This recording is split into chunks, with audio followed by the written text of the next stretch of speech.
Sathyajothi films பிரம்மாண்ட தயாரிப்பில் தனுஷ் நடிக்கும் கேப்டன் மில்லர் வெற்றி நடை போடுகிறது உலகமெங்கும்.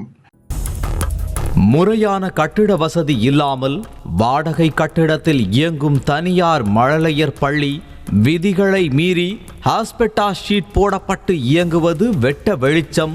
ஆனாலும் அதிகாரிகள் நடவடிக்கை எடுக்க தயங்குவது ஏன் என்ற கேள்வி எழுகிறது.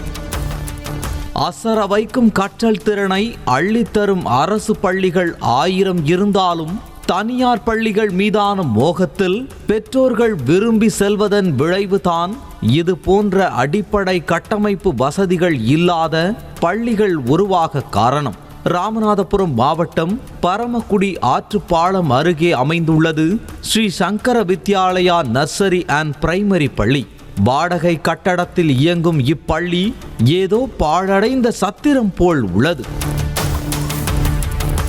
அதோடு மிக குறுகலான இடத்தில் ஆஸ்பெட்டாஸ் ஷீட் போடப்பட்டு இந்த பள்ளி இயங்கி வருகிறது.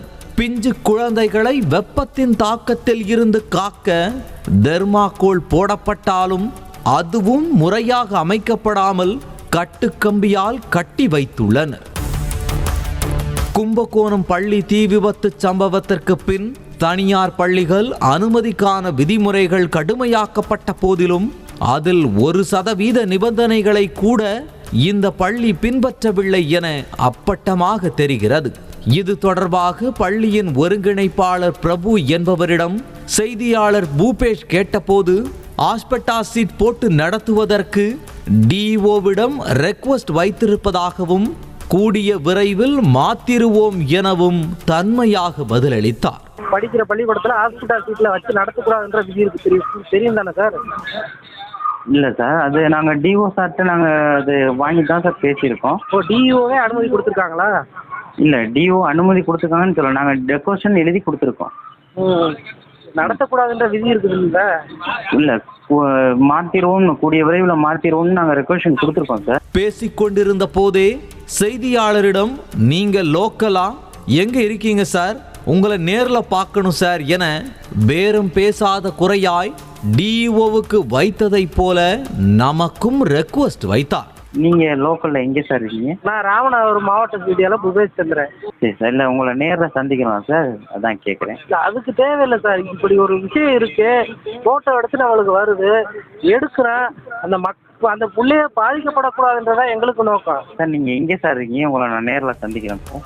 இது தொடர்பாக ஏற்கனவே மாவட்ட கல்வி அலுவலர் நாகேந்திரனிடம் புகார் தெரிவித்த போது நடவடிக்கை எடுப்பதாக கூறிய நிலையில் மீண்டும் டிஇஓ நாகேந்திரனை நமது செய்தியாளர் தொடர்பு கொண்டார். அப்போது பேசிய அவர் ஷீட் மாத்திரேன்னு சொன்னாங்க, ஆனா அடுத்து என்ன பண்றது என டைரக்டர் கிட்ட கேட்டு சொல்றேன் என பூசி மூழ்கினார். அதோடு பள்ளி நிர்வாகியை போல அவரும் நேரில் மீட் பண்ண செய்தியாளரை அழைத்தார். விதிமீறல்ன்றது அதிகாரியே சொல்றாங்க, அதிகாரியே ஒத்துக்கிறாங்க. ஆனாலும் அந்த பள்ளிக்கூடம் நடக்கிறதுக்கு அனுமதிக்கிறதுனா இப்போ நீங்களும் அது சப்போர்ட் பண்ற மாதிரி தானே சார்? நான் ஒன்றும் சப்போர்ட் பண்ணலையே சார். ஏன் நடந்திருக்குன்னு சொல்லி, ஏன் இந்த மாதிரி இருக்குன்னு சொல்லி கேட்டாங்க. அப்ப அந்த பிள்ளையோட சேஃப்டிக்கு நடவடிக்கை எடுக்க வேண்டியது நீங்க தானே சார்? சரி, நீங்க வாங்க, ஆபீஸ் வாங்க சார், பேசிக்கிறோம் சார். தகவல் கேட்டா போதும் சார், அவ்வளவுதான் சார், வேற ஒண்ணும் இல்லை சார். நீங்க ஆபீஸ் வாங்க. தனியார் பள்ளி மீதான பெற்றோர்களின் மோகத்தை பயன்படுத்தி புற்றீசல் போல் அதிகரித்து வரும் இது போன்ற பள்ளிகளில் ஏதேனும் அசம்பாவிதம் ஏற்பட்டால் அதற்கு யார் பொறுப்பு?